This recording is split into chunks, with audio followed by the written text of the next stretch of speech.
ছাব্বিশের ভোটের আগে বাবু মাস্টারের তৃণমূলে ফেরা হিঙ্গলগঞ্জের রাজনীতিতে কতটা প্রভাব ফেলতে পারে? এই প্রত্যাবর্তন তৃণমূলের সংগঠনকে কতটা শক্তিশালী করতে পারে? বিজেপির বুথ স্তরের সংগঠনে এটা কতটা ধাক্কা? বাবু মাস্টারের তৃণমূলে ফেরা বিজেপির প্রার্থী রেখা পাত্রের জন্য কতটাই বা চ্যালেঞ্জের? রেখা পাত্র কি এই পরিস্থিতিতে নিজের সংগঠন ও কোর ভোট ধরে রাখতে পারবেন? শুধুই সংগঠনে সীমাবদ্ধ নাকি সরাসরি ভোটের ফলেও প্রতিফলিত হবে বাবু মাস্টারের প্রভাব? হিঙ্গলগঞ্জে 2021-এ জয়ের ব্যবধান বাড়াতে বাবু মাস্টার কতটা গুরুত্বপূর্ণ ভূমিকা নিতে পারেন?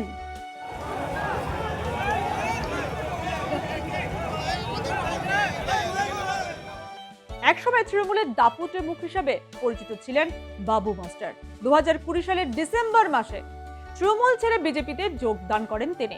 সেই সময় তার দলবদল স্থানীয় রাজনীতিতে যথেষ্ট প্রভাব ফেলেছিল। তবে কিছুদিনের মধ্যে বিজেপির সঙ্গে ধীরে ধীরে দূরত্ব বাড়তে থাকে। এরপর থেকেই তার রাজনৈতিক ভবিষ্যৎ নিয়ে শুরু হয় জল্পনা। 21-এর বিধানসভা ভোটের আগে তৃণমূল ছেড়ে বিজেপিতে যোগ দিয়েছিলেন তিনি। 26-এর ভোটের আগে ফের তৃণমূলে ফেরা বসিরহাটের দাপুটে নেতা বাবু মাস্টার ওরফে ফিরোজ কামাল গাজীর। সেই কারণেই তাকে হিঙ্গলগঞ্জ বিধানসভা কেন্দ্রের নির্বাচনী কাজের দায়িত্ব দেওয়া হয়েছে। এর মাধ্যমে স্পষ্ট দল তার ওপর আস্থা রাখছে। একই সঙ্গে আসন্ন নির্বাচনের আগে সংগঠনকে আরো মজবুত করতে এই সিদ্ধান্ত গুরুত্বপূর্ণ ভূমিকা নিতে পারে বলে মনে করছেন রাজনৈতিক বিশ্লেষকরা। বাবু মাস্টার আত্মবিশ্বাসের সঙ্গে জানান, বিরোধীরা কাকে প্রার্থী করেছে তা তাদের কাছে গুরুত্বপূর্ণ নয়, বরং 2021 সালের জয়ের ব্যবধান আরো বাড়ানোই মূল লক্ষ্য।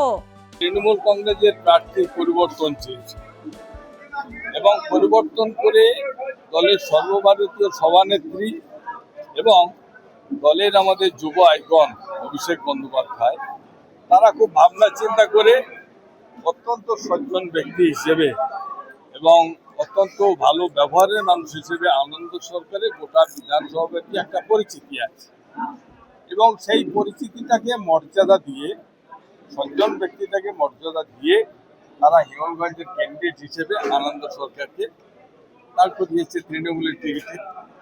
এখন কর্মীরা যেটা চেয়েছে, কর্মীদের সেই প্রত্যাশাটাকে দল মর্যাদা দিয়েছে। এখন কর্মীদের কাজ হচ্ছে আনন্দ সরকার মহাশয়কে 2021-এ যে লিড হয়েছিল সেই লিডটা শুধু না, সেই লিডটাকে ছাড়িয়ে আরো জয়ের মার্জিনটা আরো বেশি বাড়াবার লক্ষ্যে আমরা লড়াই করছি। এই বার্তা কর্মীদেরকেও আমরা তো সবসময় বিরোধী দল যারা আছে তারা তো তাদের ভাবনা চিন্তায় প্রার্থী দেয়। আমরা কে প্রার্থী হয়েছে, কাকে প্রার্থী করেছে, ওটা আমাদের দেখার বিষয়।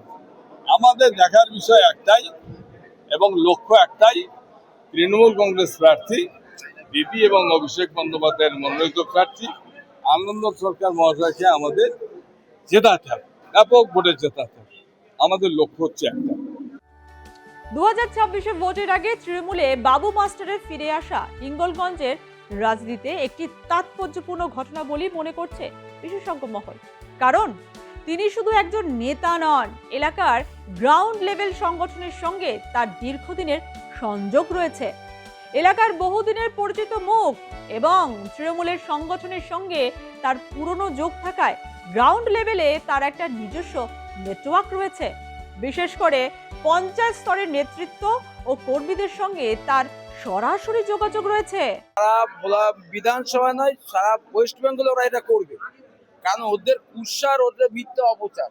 ওরা চাইবে ওরা আমাদের পতাকা পড়াবে, অন্যদিকে অন্য কিছু অনেক কিছু করার চেষ্টা করে। তবু আমরা মাথা ঠান্ডা করে আমাদের কর্মীদের নিয়ে বুকটি দিয়ে আগামী দিনকে ওদের বিসর্জন দেওয়া, আগামী দিন বাংলা থেকে বিসর্জন দেওয়া, এটা হচ্ছে আমাদের কাজ।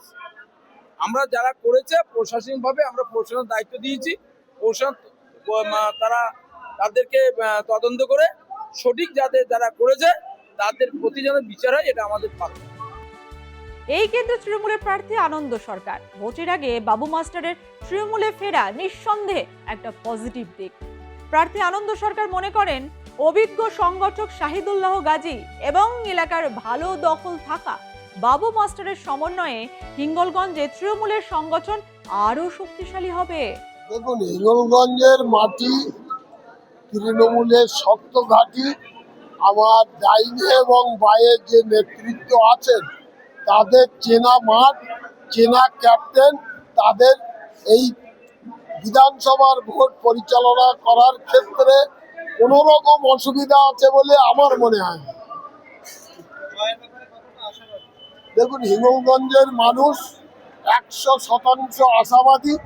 আমি হচ্ছে হিঙ্গলগঞ্জের ভূমিপুত্র, আর রেখা পাত্র হচ্ছে বহিরাগত, এবং ওনার যে কার্যকলাপ বিগত দিনে বসিরহাট লোকসভাকে কেন্দ্র করে সারা ভারতবর্ষে মায়েদের যে অসম্মান উনি করেছেন, আমার মনে হয় হিঙ্গলগঞ্জের মায়েরা তার প্রত্যুত্তর আগামী 29শে এপ্রিল ব্যালটের মাধ্যমে জোড়াফুল চিহ্নের ছাপ দিয়ে দেবেন।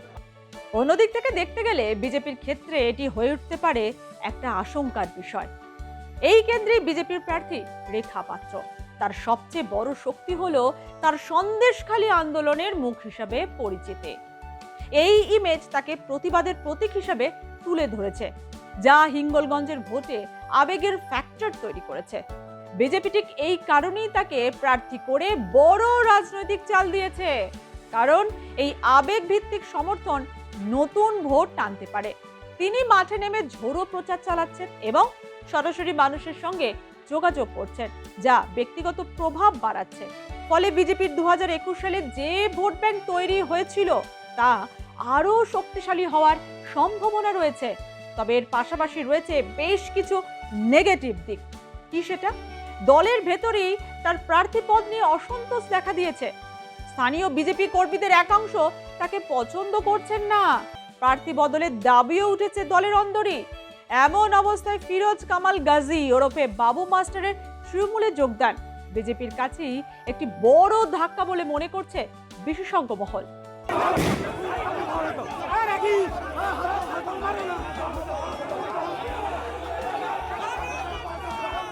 হিঙ্গলগঞ্জে তৃণমূল ঐতিহ্যগতভাবে শক্তিশালী হলেও বিজেপিও গত কয়েক বছরে নিজেদের জমি তৈরি করেছে। তাই বাবু মাস্টারের মূল ভূমিকা হবে সংগঠনকে একজোট রাখা, কর্মীদের মধ্যে উদ্দীপনা বাড়ানো ও বুথ ভিত্তিক ভোট ম্যানেজমেন্টকে আরো শক্তিশালী করা। যদি তিনি এই দিকগুলো সফলভাবে সামলাতে পারেন, তাহলে তৃণমূলের জয়ের ব্যবধান বাড়াতে তার প্রভাব উল্লেখযোগ্য হতে পারে। আগামী দিনে আরো একাধিক কর্মী সভা ও প্রচার কর্মসূচির মাধ্যমে সংগঠনকে আরো চাঙ্গা করার পরিকল্পনা নেওয়া হয়েছে। সব মিলিয়ে বাবু মাস্টারের প্রত্যাবর্তন হিঙ্গলগঞ্জে তৃণমূলের রাজনৈতিক লড়াইয়ে নতুন গতি এনে দিয়েছে বলেই মনে করছে রাজনৈতিক মহল।